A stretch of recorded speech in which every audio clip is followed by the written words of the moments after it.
안녕하세요. 저는 멘토 신범철입니다. 오늘 알아볼 기업은 덕산네이록스고요. 덕산네이록스에 관련된 이슈는 어떤 것들이 있는지 한번 같이 살펴보도록 하겠습니다. 덕산네이록스는 현재 삼성 디스플레이 OLED 소재를 공급하고 있는 삼성 디스플레이양 OLED 소재 기업이다라는 겁니다. 그리고 2024년도에 사람들이 덕산네이록스를 기대했었던 이유는 애플 내 OLED 정 제품이 7년 만에 기존 아이폰에서 아이패드 프로로 확대하기 때문이다라는 거죠. 근데 이 아이패드 프로뿐만 아니라 2025년도부터 6년도까지는 아이패드 일반 모델, 26년도부터 7년도까지는 아이패드뿐만 아니라 아이폰 폴더블이나 맥북 등 애플 전체 라인업으로 OLED 적용 모델이 확대될 것으로 예상이 되고 있는 상황이기 때문에 덕산네이록스가 최소 3, 4년간은 유의미한 실적 성장이 이루어지지 않을까라는 전망 속으로 덕산네이록스를 많이 기대를 했다라는 겁니다. 하지만 결국 덕산네이록스는 삼성 디스플레이의 OLED 소재를 납품하고 있는 SDC양 소재 기업이기 때문에 삼성 디스플레이가 얼마나 많은 디스플레이 패널을 출하에 따라서 매출액이 소폭 달라질 수가 있다라는 겁니다. 그래서 현재 이것과 관련된 이슈가 어떤 건지 한번 살펴보게 된다면은 일단 지난해까지만 하더라도 12월 삼성 디스플레이 같은 경우는 OLED 패널 출하량이 11월 달보다 95.5% 정도가 증가했다라는 거죠. 결국 한 달 만에 출하량이 2배 정도 늘어났다라고 보시면 될 것 같습니다. 특히 노트북 OLED 패널은 43만 9천 개에서 94만 개로 한 달 만에 출하량이 2배 넘게 증가했고 특히 14인치 패널 같은 경우는 패널 출하량이 155% 늘면서 상승폭이 가장 컸고 16인치 패널도 56.5%나 상승했다라는 겁니다. 그리고 태블릿 OLED 패널도 11만 6천 개에서 14만 5천 개로 25%나 증가를 했다라는 거죠. 특히 태블릿 같은 경우는 같은 기간 전체 시장이 2.9% 감소했음에도 삼성 디스플레이는 출하량이 유의미하게 늘어났다라는 겁니다. 그리고 특히 2024년도 초반도에는 이 태블릿 시장에서 최대 고객사인 애플 아이패드 신제품의 11인치 초도 물량을 정당 공급하게 되면서 이 OLED 시장에서 주도적인 위치를 잡았다라는 거죠. 하지만 최근 이 기대와 다르게 삼성의 플렉시브 OLED 패널 면에서는 전년도보다 줄어든 모습을 보여주고 있다라는 겁니다. 그래서 2024년도 1분기와 2분기와 2023년도 1, 2분기를 비교해 보게 된다면 2분기 예상 2분기도 이제 23년도 2분기보다 적고 24년도 1분기도 23년도 1분기보다 적은 모습을 확인할 수가 있다라는 겁니다.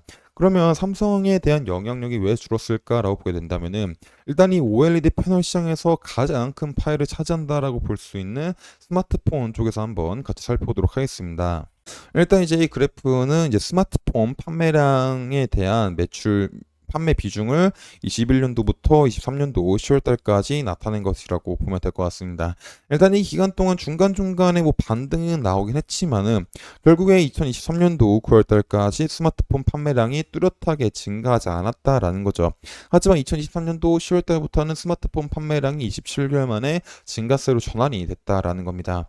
그러면 이때 왜 증가세로 전환이 됐을까라고 보게 된다면은 일단 이제 아이폰 15가 출시가 되게 되면서 많은 사람들에 대한 소비를 이끌었고 특히 이제 인도 시장에서 스마트폰에 대한 판매량이 급등했기 때문이다라고 보시면 될 것 같습니다.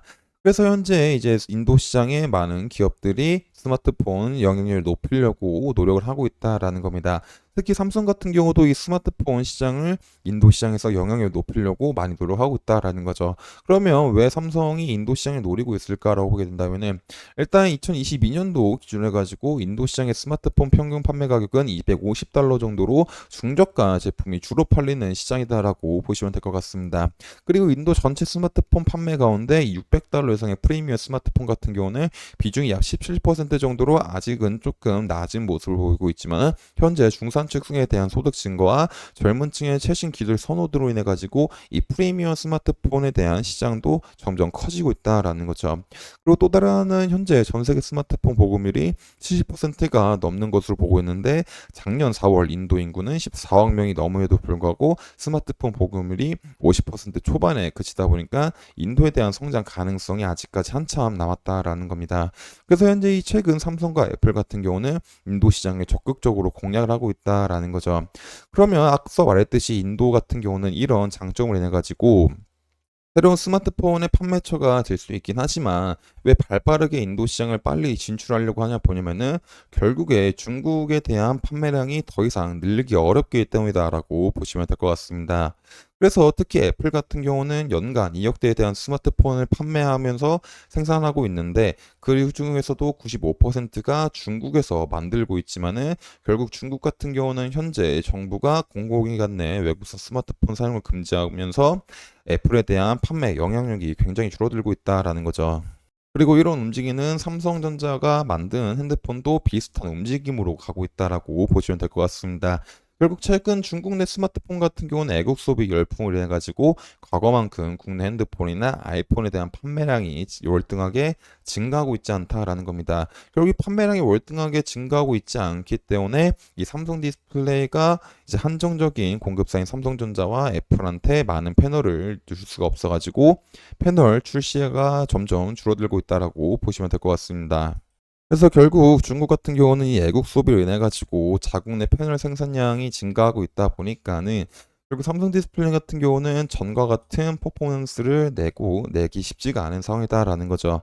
그래서 이 플렉시브 OLED 패널 같은 경우는 이제 삼성은 줄어들었지만은 중국의 디스플레이 패널 업체인 BOE 같은 경우는 꾸준하게 상승하고 있는 모습을 확인할 수가 있다라는 겁니다. 그래서 결국 이런 기조들로 인해 가지고 2024년도에 가졌었던 덕산 네오룩스에 대한 매출액 상승 기대감이 생각보다 그렇게 큰 폭으로 상승하지 않을 수가 있다라고도 생각해 볼 수가 있을 것 같습니다. 하지만 현재 삼성 디스플레이 같은 경우는 이 중국 탈중국에 대한 속도를 내고 있고 그러면서 인도 시장을 적극적으로 노리고 있기 때문에 인도 시장에 빠르게 진입을 해가지고 점유율을 많이 가져가게 된다면은 새로운 매출처가 생길 수가 있는 상황이기 때문에 덕선 네록스에 대한 매출도 다시 한번 소폭 상승할 수 있지 않을까라는 기대를 가져볼 수가 있을 것 같습니다. 그래서 이런 부분들이 앞으로 어떻게 이루어질지 지속적으로 살펴봐야 될 것 같습니다. 그래서 이런 부분들은 제가 지속적으로 확인해서 여러분들한테 알려드릴 예다 보니까 덕산네록스에 관심 있으신 분들은 제 영상을 시청해주시면 감사하겠습니다. 그래서 덕산네록스에 대한 주가도 한번 같이 살펴보도록 하겠습니다. 일단 덕산네록스 같은 경우는 이런 주가의 움직임을 보여줬었다가 결국 이 박스권 하단 부분을 이탈하면서 가격이 하락을 했고 다시 상승해 줬지만은 결국 이 라인대에는 매물대가 강한 부분이다 보니까는 쉽게 돌파하지 못하고 다시 눌림이 나오고 있는 상황이다라는 겁니다.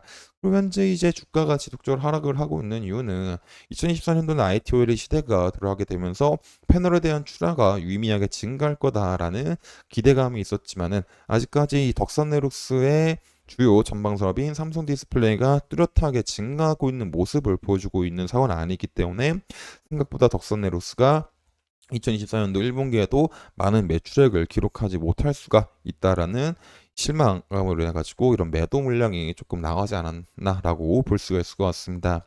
그래서 결국 이 매도 물량이 나옴으로써 이평선들이 완전 역배열의 형태를 갖추고 있기 때문에 지금 당장 덕선네로스가 추세적으로 엄청나게 반등을 일으키기에는 조금 힘들지 않나라고 볼 수가 있을 것 같습니다. 그리고 지금 같은 경우는 덕선네록스의 주가가 현재 이 부분에서 잘 지켜줄지를 한번 확인해 보고 이 부분에서 바닥을 만들면 지켜보면서 이 부분에서 바닥을 만드는 움직임이 나올지를 한번 살펴봐야 될 것 같습니다. 그래서 이런 부분들도 제가 지속적으로 확인을 해서 여러분들한테 알려드릴 예정이다 보니까 적산네루스에 관심 있으신 분들은 제 영상을 시청해 주시면 감사하겠습니다. 이상 대현 멘토 신범철이었습니다.